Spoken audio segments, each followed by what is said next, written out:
बिस्मिल्लाहिर्रहमानिर्रहीम। अस्सलाम वालेकुम students, this is doctor Adil और आप देख रहे हैं एलीट कंसेप्चुअल एकेडमी। जैसे कि आप सबको मालूम है कि हम लोगों ने क्लास 11 बायोलॉजी स्टार्ट की हुई है अकॉर्डिंग टू न्यू बुक, जिसके हम लोगों ने चैप्टर नंबर 1 का आगाज किया हुआ था, जिसका नाम है बायोडाइवर्सिटी एंड क्लासिफिकेशन। आज इस लेक्चर के अंदर हम लोग अपने चैप्टर नंबर 1 का लास्ट टॉपिक को स्टडी करेंगे, which is called as the species and speciation. तो आए बढ़ते हैं व्हाइट बोर्ड की जानिब और आगाज करते हैं अपने आज के लेक्चर का। तो क्लास आज का हमारा टॉपिक है स्पीशी, यानी कि what is the species. Species क्या होती है? तो स्पीशी क्या होती है? It is a group of the same individuals which can interbreed freely among themselves and produce fertile offspring। यानी कि किसी भी एरिया में हमारे पास डिफरेंट किस्म के लिविंग ऑर्गेनिजम्स पाए जाते हैं, तो जो सेम लिविंग ऑर्गेनिजम्स होते हैं आगे पास उनका ग्रुप, एक ऐसा ग्रुप जिसके अंदर क्या होती है, दो प्रॉपर्टीज पाई जाती है। One is called as the interbreed freely among themselves and other one is called as the produce fertile offspring. यानी कि ऐसा सेम इंडिविजुअल्स पर मुश्तमिल एक ग्रुप जो क्या करता है, एक दूसरे के साथ इंटरब्रीड कर सकता है, एक दूसरे के साथ सेक्सुअल कांटेक्ट के अंदर आ सकता है और उसके बाद ऐसे ऑफस्प्रिंग को, यानी कि ऐसी जनरेशन को प्रोड्यूस करता है जो क्या होते हैं, फर्टाइल होते हैं, यानी कि जो आगे अपनी नस्ल को बढ़ा सकते हैं, आगे न्यू जनरेशन को प्रोड्यूस कर सकते हैं। This group of same individual is called as the species. Example के तौर पे आ जाते हैं होमो सैपियंस यानी कि ह्यूमंस। तो होमो सैपियंस के जो आगे पास मेंबर्स होते हैं क्या करते हैं, एक दूसरे के साथ इंटरब्रीड करते हैं, यानी कि रिलेशनशिप में आते हैं। तो उसके बाद ऐसे आगे पास ऑफस्प्रिंग्स को प्रोड्यूस कर रहे होते हैं जो क्या होते हैं, फर्टाइल होते हैं, यानी कि आगे अपनी जनरेशन को प्रोड्यूस कर सकते हैं। तो this group is called as the species. और किसी भी एरिया के अंदर डिफरेंट किस्म की स्पीशीज पाई जाती हैं और ये डिफरेंट किस्म की स्पीशी को तो हम लोगों ने क्या कहा था, बायोडाइवर्सिटी कहा था। आगे हम लोग पढ़ते हैं आगे पास what is the identification of the species. हम लोग किसी भी एरिया के अंदर कैसे आइडेंटिफाई कर सकते हैं कि हमारे पास ये वाली अलग स्पीशी है, ये वाली सेपरेट स्पीशी है, ये वाली आगे पास सेपरेट स्पीशी है। तो हम लोग आगे पास कैसे आइडेंटिफाई कर सकते हैं? तो एक साइंटिस्ट था अर्नस्ट मेयर, इसने बताया था कि रिप्रोडक्टिव आइसोलेशन यानी कि रिप्रोडक्शन, सेक्सुअल रिप्रोडक्शन ही एक वाहिद मेथड है जिसके जरिए हम लोग क्या करते हैं, किसी भी स्पीशी को आइडेंटिफाई कर सकते हैं। अगर आपके पास इस टॉपिक की हम लोगों को पढ़ने की जरूरत क्यों पेश आ रही है? अब किसी भी एरिया के अंदर डिफरेंट किस्म के स्पीशीज पाए जाते हैं। अब जो स्पीशीज यानी कि डिफरेंट किस्म के लिविंग ऑर्गेनिजम्स होते हैं, हम लोग कह सकते हैं कि हम लोग फिजिकल अपीयरेंस के लिहाज से, फिजिकल अपीयरेंस के लिहाज से या सिमिलैरिटीज के लिहाज से भी तो बता सकते हैं कौन सी स्पीशी आगे पास सेम है, कौन सी आगे पास स्पीशी के मेंबर सेम नहीं है। फॉर एग्जांपल अगर मेरे पास दो तरह की स्पीशीज होती है, one is called as the horse, other one is called as the dog, तो क्या हमें देख के अंदाजा नहीं हो सकता जो आगे पास हॉर्स के मेंबर्स होंगे this is called as the one species, जो डॉग्स के मेंबर होंगे this is called as the another species. लेकिन आखिर क्या ऐसी रीजन बनी है कि हम लोगों को स्पीशी की आइडेंटिफिकेशन के लिए रिप्रोडक्टिव मेथड को आगे पास इस्तेमाल करना पड़ा है? तो क्लास इसकी रीजन क्या थे? हमारे पास क्रिप्टिक स्पीशीज की थोड़ी स्पेलिंग मिस्टेक है, यहाँ पे वाई के बाद क्या आएगा, पी आएगा। तो क्रिप्टिक स्पीशीज क्या होती है? ऐसी स्पीशीज होती है यानी कि ऐसे ऑर्गेनिजम्स होते हैं that appear similar but genetically different, जो क्या करते हैं, देखने में तो हमें एक जैसे ही मालूम होते हैं लेकिन ये जेनेटिकली क्या होते हैं, एक दूसरे से क्या होते हैं, डिफरेंट मालूम हो रहे होते हैं। तो क्रिप्टिक स्पीशी क्या होती है? Organism that appear similar but genetically different. Example के तौर पे हम लोग क्रो और रेवन के ले सकते हैं, ये दोनों डिफरेंट किस्म की स्पीशीज हैं, लेकिन अगर मैं देखने की बात करूं तो फिजिकल अपीयरेंस के लिहाज से हमें दोनों क्या करते हैं, एक जैसे ही मालूम हो रहे होते हैं। तो अगर मैं फिजिकल अपीयरेंस के लिहाज से किसी भी ऑर्गेनिजम्स को स्पीशी के अंदर डिवाइड करूंगा तो मेरे पास प्रॉपर आगे पास कंसेप्ट नहीं बनेगा। इसलिए जो अर्नस्ट मेयर था इसने आके एक ऐसा मेथड दिया था, इसने कहा था जो रिप्रोडक्शन का मेथड है यही क्या करता है, किसी भी स्पीशीज को आगे पास आइडेंटिफाई करने के अंदर मदद दे रहा होता है। क्योंकि याद रखना जो आगे पास सेम स्पीशी के मेंबर्स होते हैं उन्हीं के जो मेंबर्स होते हैं एक दूसरे के साथ रिप्रोड्यूस करके क्या करते हैं, फर्टाइल ऑफस्प्रिंग प्रोड्यूस कर रहे होते हैं। और जो डिफरेंट स्पीशीज के मेंबर होते हैं वो एक दूसरे के साथ रिप्रोड्यूस करके फर्टाइल ऑफस्प्रिंग को प्रोड्यूस नहीं कर सकते। यानी कि ह्यूमंस के साथ ही रिप्रोड्यूस करके फर्टाइल ऑफस्प्रिंग को प्रोड्यूस कर सकता है, किसी और स्पीशी के साथ नहीं। तो ये हमारे पास क्या होता है, आइडेंटिफिकेशन ऑफ स्पीशी के अंदर सबसे जो बेस्ट मेथड होता है वो क्या होता है, रिप्रोडक्टिव आइसोलेशन होती है। आगे हम लोग पढ़ते हैं अपने नए टॉपिक को विच इज कॉल्ड एज स्पीशिएशन। अगर मैं स्पीशिएशन की बात करता हूं, ये क्या होता है, एक ऐसा प्रोसेस होता है जो क्या कर रहा है, एक ऐसा प्रोसेस होता है जिसके जरिए हम लोग क्या करते हैं, formation of the new species from the common ancestor, यानी कि कॉमन एंसेस्टर से एक नई स्पीशीज का डेवलप हो जाना, this is called as the speciation. यानी कि हम लोग एवोल्यूशन के अंदर पढ़ेंगे कि एक स्पीशीज से क्या होता है, बहुत सारी स्पीशीज डेवलप हो रही होती है, तो एक एंसेस्टर से आगे पर डिफरेंट किस्म की स्पीशीज बन जाना, this is called as the speciation. अब स्पीशिएशन यानी कि न्यू स्पीशीज बनने के बहुत सारे मैकेनिज्म्स होते हैं। हमारी बुक में 4 मैकेनिज्म को एक्सप्लेन किया हुआ है, तो आइए हम लोग वन बाय वन को स्टडी करते हैं।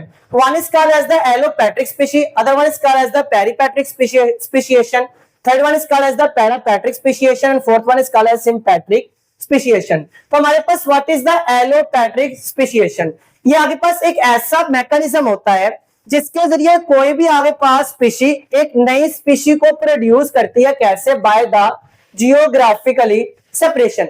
फॉर एग्जाम्पल मैं कहता हूं क्या एक स्पीशी है, यानी कि एक आगे पास ग्रुप ऑफ पॉपुलेशंस है जो क्या करता है, यहाँ पे आगे पास अपनी जिंदगी बसर कर रहा होता है, यानी कि सर्वाइव कर रहा होता है। किसी भी कुदरती आफत की वजह से, जलजले की वजह से, सैलाब की वजह से, आगे पास कोई भी तूफान की वजह से, अगर ऐसा हो कि जिस लैंड के ऊपर या जिस इलाके के ऊपर, जिस एरिया के अंदर ये रह रहे होते हैं, वो एरिया क्या करता है, यहां से कट के 2 पार्ट के अंदर डिवाइड हो जाते हैं और दोनों एक दूसरे के क्या करते हैं, आगे पास सेपरेट हो जाते हैं। अब जैसे ही ये सेपरेट होगा तो ये वाले स्पीशी को क्या होगा, अपना एक डिफरेंट इन्वायरमेंट मिलेगा, और ये वाली स्पीशी को जो इन्वायरमेंट मिला होगा वो क्या होगा, इससे आगे पास काफी ज्यादा डिफरेंट होगा।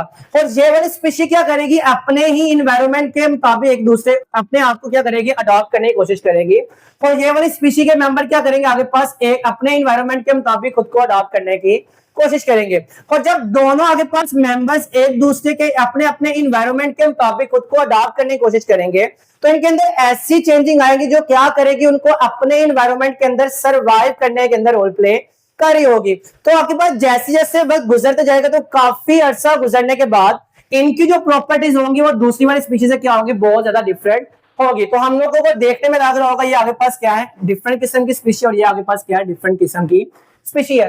तो एक स्पीशी का आगे पास यानी कि एक एंसेस्टर से 2 डिफरेंट स्पीशीज का बन जाना, this is called as the speciation. और जो यूं बनते हैं जियोग्राफिकल सेपरेशन के जरिए, this is called as the allopatric speciation. यानी कि अब आपको ये कंसेप्ट समझ आ गया होगा कि व्हाट इज द स्पीशिएशन। तो हमारे पास सेकंड नंबर पे है mechanism which is called as the peripatric speciation.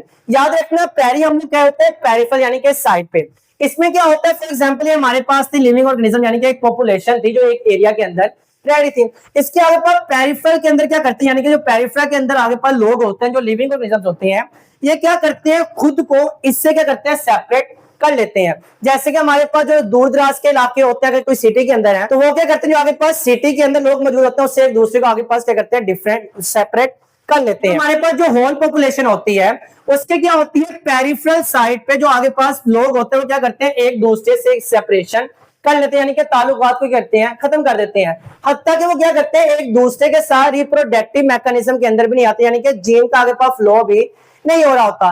तो जैसे जैसे वह गुजरता जाएगा तो आगे पास इनके आगे पास मेंबर्स यहाँ नहीं जा रहे, इनके मेंबर्स यहाँ नहीं आ रहे, यानी कि दोनों के अंदर जो जीन फ्लो है वो क्या हो चुका है, स्टॉप हो चुका है। इनकी प्रॉपर्टीज अपनी होगी, इनकी प्रॉपर्टीज क्या होगी, अपनी होगी। तो ये वाले मेंबर्स क्या होंगे, मुझे आगे पास एक नए तरह के नजर आएंगे, ये वाले मेंबर्स क्या होंगे, मुझे एक नए स्पीशी के अंदर नजर आ रहे होते हैं।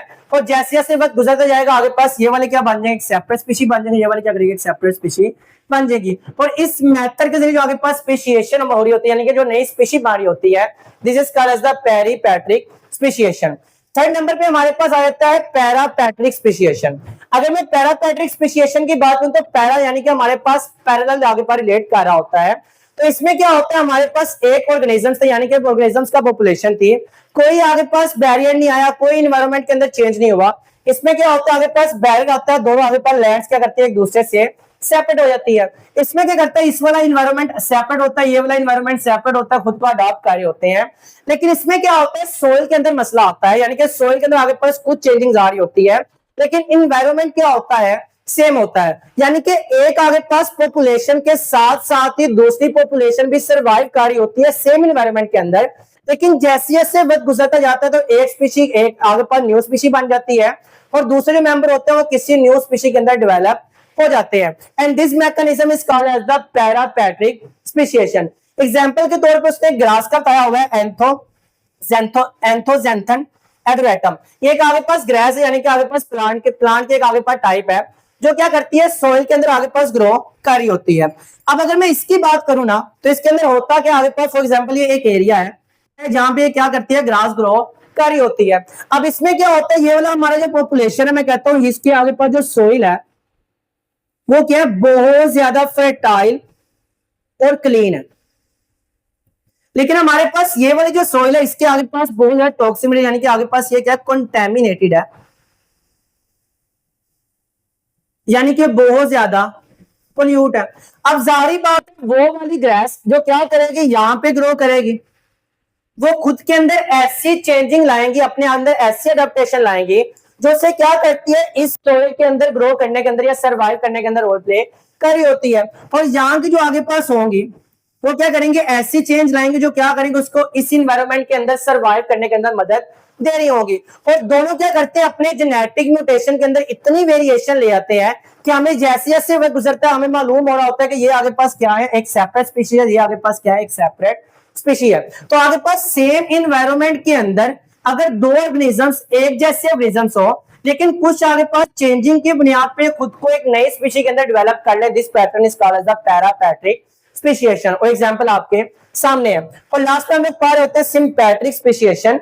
अगर मैं सिम्पैट्रिक स्पेशिएशन की बात करूं तो इसमें क्या होता है, हमारे पास नो जियोग्राफिकल बैरियर, यानी कि इन्वायरमेंट भी सेम होता है, कोई आगे पास इन्वायरमेंट के अंदर चेंज नहीं आ रहा होता, लेकिन उसके बावजूद भी क्या होता है, हम लोग आगे पास डिफरेंट मैकेनिज्म्स के जरिए एक नई स्पीशी को प्रोड्यूस कर रहे होते हैं। इसमें क्या क्या मैकेनिज्म हो सकते हैं, हो सकता है पॉलीप्लॉइडी, या पॉलीप्लॉइडी हो सकता है, या तो आगे पास निच डिफरेंशिएशन हो रहा होता है। निच क्या होता है, it is a function and role of the organism in an ecosystem. और पॉलीप्लॉइडी क्या होता है, याद रखना आप लोगों ने सेल साइकिल के चैप्टर के अंदर प्रीवियस क्लासेस के अंदर आप लोगों ने दो तरह की टर्म्स पढ़ी हुई है, one is called as the haploid, other one is called as the diploid. अगर मैं हैप्लॉइड की बात करूं, डिप्लॉइड की बात करूं, डिप्लॉइड एक ऐसा सेल होता है जिसके अंदर क्रोमोसोम्स क्या होते हैं, पेयर्स की फॉर्म के अंदर होते हैं, और हैप्लॉइड के अंदर क्रोमोसोम्स क्या होते हैं, सिंगल फॉर्म के अंदर होते हैं। और हम लोग कैसे रिप्रेजेंट कर रहे होते हैं, डिप्लॉइड को हम लोग लिखते हैं 2n के साथ, और हैप्लॉइड को क्या लिख रहे होते हैं हम लोग, n के साथ लिख रहे होते हैं।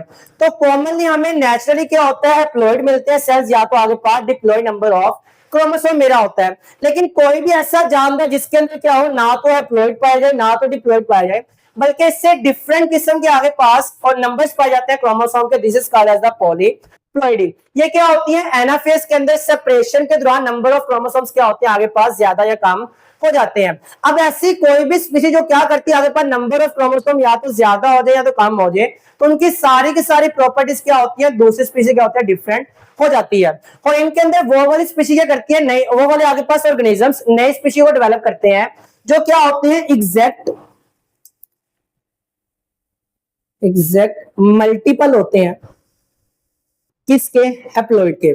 यानी कि हैप्लॉइड के क्या होता है, एग्जैक्ट मल्टीपल होता है, लेकिन वो आगे पास डबल नहीं होता, डबल से क्या होते हैं, ज्यादा होते हैं। तो वो क्या करते हैं, आगे पास एक नई स्पीशी के अंदर डेवलप हो जाते हैं। तो इस तरह मेथड के अंदर सेम इन्वायरमेंट के अंदर रहते हुए सिर्फ क्रोमोसोम्स के नंबर की वजह से जो आगे पास नई स्पीशी बनी होती है, this is called as sympatric speciation. और एलोपैट्रिक स्पेशिएशन के अंदर हम लोगों ने एग्जांपल को डिस्कस नहीं किया था, वो कहता है जियोग्राफिकल सेपरेशन के अंदर जो आगे पर एग्जांपल आ रही होती है वो एक डार्विन ने की थी गैलापागोस आइलैंड के अंदर, किसके की थी, फिंचेस के अंदर। तो इसके आगे पास कहा था जो फिंचेस थी वो क्या होती है, 13 से 14 डिफरेंट टाइप्स की है। डिफरेंट बुक्स के अंदर डिफरेंट डाटा आगे पास, किसी ने 13 टाइप्स की लिखा हुआ है, किसी ने क्या लिखा हुआ है, 14 टाइप्स की फिंचेस लिखा हुआ है। तो आगे पास गैलापागोस क्या है, एक आइलैंड है, यानी कि बहुत सारे एरियाज का आगे पास क्लस्टर है। और वहां पे जो डिफरेंट एरियाज है उसके अंदर क्या होता है, जो फिंचेस पाई जाती है, एक परिंदा है, वो क्या होता है, डिफरेंट नेचर का होता है। तो हर एक आगे पास इलाके के अंदर क्या होता है, डिफरेंट किस्म की फिंचेस होती है। तो इस गैलापागोस आइलैंड के अंदर उसने कम से कम 13 या 14 different type of the finches को देखा था। उसने यही कहा था, ये क्या थे आगे पास, जब साउथ अमेरिका से किसी भी कुदरती आफत की वजह से जब गैलापागोस आइलैंड सेपरेट हुआ था, स्पीशीज क्या की थी आगे पास, साउथ अमेरिका से कहां पे आ गई थी, गैलापागोस के अंदर आ गई थी। उसके बाद इन्होंने क्या किया, अपने इन्वायरमेंट के मुताबिक खुद को अडॉप्ट करने के लिए क्या किया, न्यू स्पीशीज के अंदर कन्वर्ट हो गई। तो ये था हमारा आज का टॉपिक, जिसके अंदर हम लोगों ने स्पीशी को पढ़ा, स्पेशिएशन को पढ़ा, और स्पेशिएशन के डिफरेंट मैकेनिज्म को स्टडी किया था। उम्मीद है आज के टॉपिक के अंदर आपको किसी किस्म का कोई इश्यू नहीं होगा। मिलते हैं अगले लेक्चर में अगली वीडियो के साथ, तब तक के लिए अल्लाह।